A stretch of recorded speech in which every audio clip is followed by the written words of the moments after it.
Good day everyone. I've got another vintage calculator to show you today. Take a look at this. This is a Simpsons-Sears Digi-Matic M8-3 and I don't know precisely when this was made, but it would have been around 1975. I bought this at the thrift store for all of 50 cents, so that's pretty cool.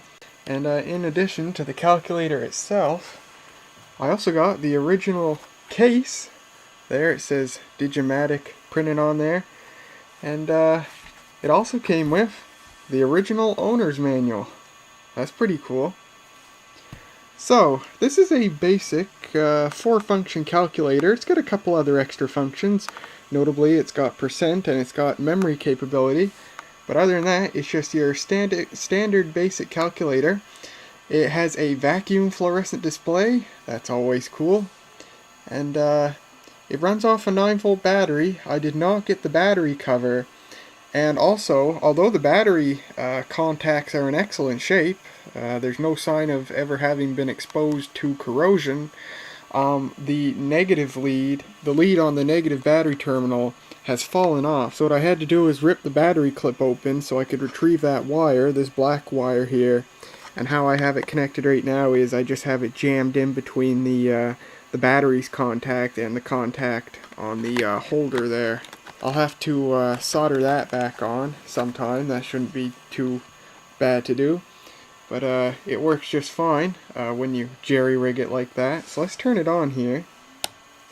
And there it comes on, and it seems to work just fine. The keypad is alright.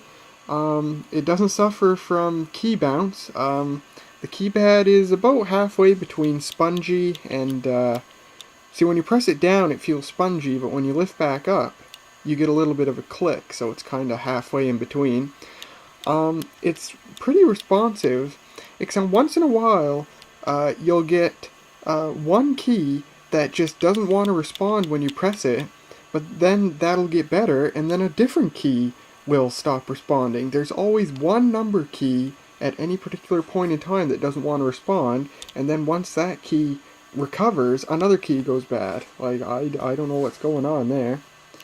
But we'll do some calculations here. The display, it's not very bright. Now the 8's not working there. Now it's working, so now another key. Yeah, now the 5's not responding. I don't know if it's just coincidence or what, but the buttons seem to share when a particular one will not respond. So there's the 1. It's a very funny keypad problem. Oh, looks like none of them want to respond now. That's a first. Usually it's just one. Anyway, when it works just fine. I can do 2. Okay, 22. Plus 6, okay, 66. Gives you 88. Yeah, it works just fine. And this red key here, display recall. Now if I let the calculator sit for a few seconds, you'll notice it goes into a sort of standby mode in which any numbers on the display blank, there it is, and you just get a dash in the center of the screen. The manual states that this is to save battery life, but here's the really dumb thing. This absolutely does not save battery life at all.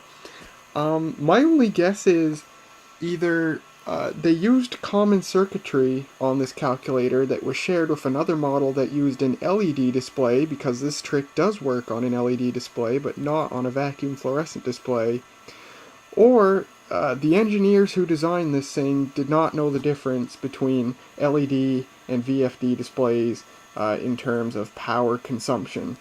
What they've done here does absolutely nothing to save battery life, because the most power consuming part, the cathode of the VFD display, is still active, so it can display that dash. And I've actually done the measurements showing all 8's on the screen. The calculator draws about 44 milliamps of current, and when it goes into the standby mode, it draws about 43.5 milliamps of current. So that's a savings of half a milliamp, or about 1% of the total power consumption. So really just a waste of engineering to design that feature. The red DR button here, that means display recall. It's just an easy way to get you out of the standby mode. You can press any key, but the DR key is there so you don't have to press a number key and put a number up on the display. Another funny thing the keypad does is sometimes you press a particular button and it'll act like you pressed a button beside it. For example, sometimes I press 8 and it brings up 9 on the screen. Kind of weird.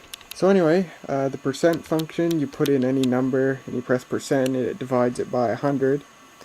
And the memory function, we can add to memory. And there that little leftmost period comes up to tell you that something's in memory. So if we press memory recall, there it is. And I can take 3 and do memory subtract. So now we should say 3.66 when we recall, yes. And then we can clear the memory and it's gone and it remains on the display. And another feature, I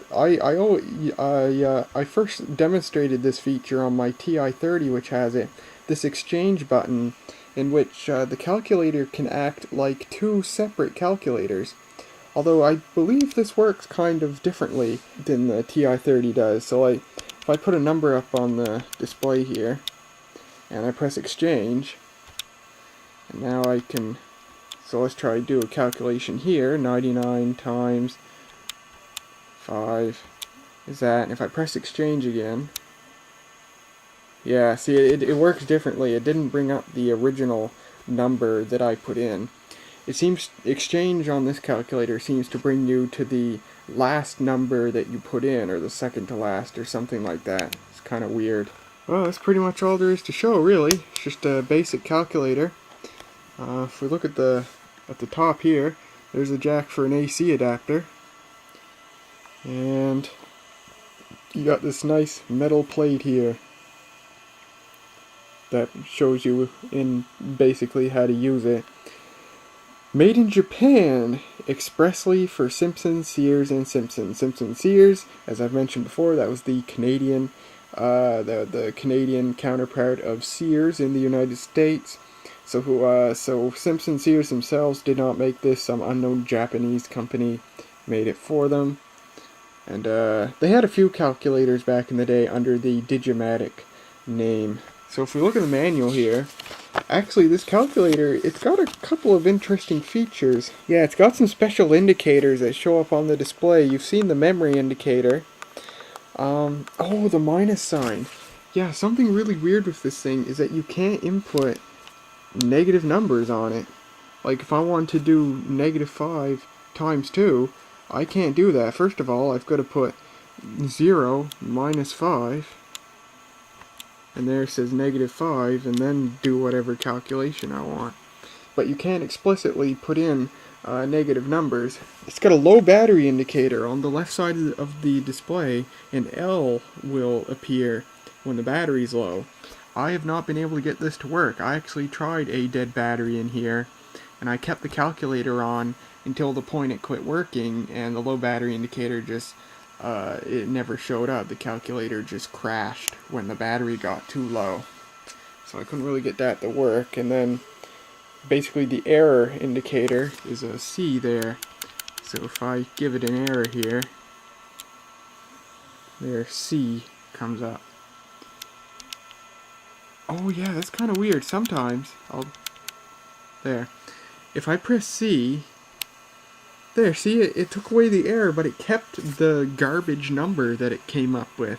So I can actually do calculations.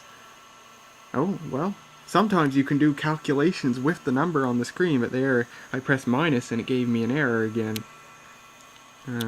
It's kind of acting funky now. Now it's changed it negative, and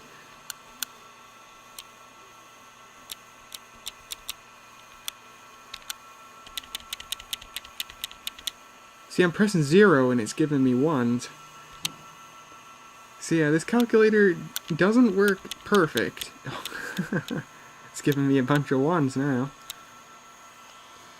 Well, now it's giving me an E.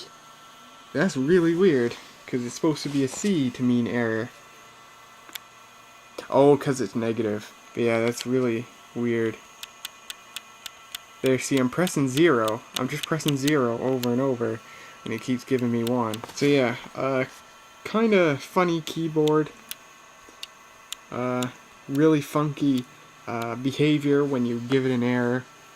But it's a pretty cool calculator. I don't really care for it anymore. I got it because it was 50 cents and because it was a vintage calculator. So what I'm going to do is I'm just going to solder that loose wire back on the battery connector and just throw this thing up on eBay. See if I can get maybe 10 bucks for it. Hopefully I can, because it's got the manual and the case and everything.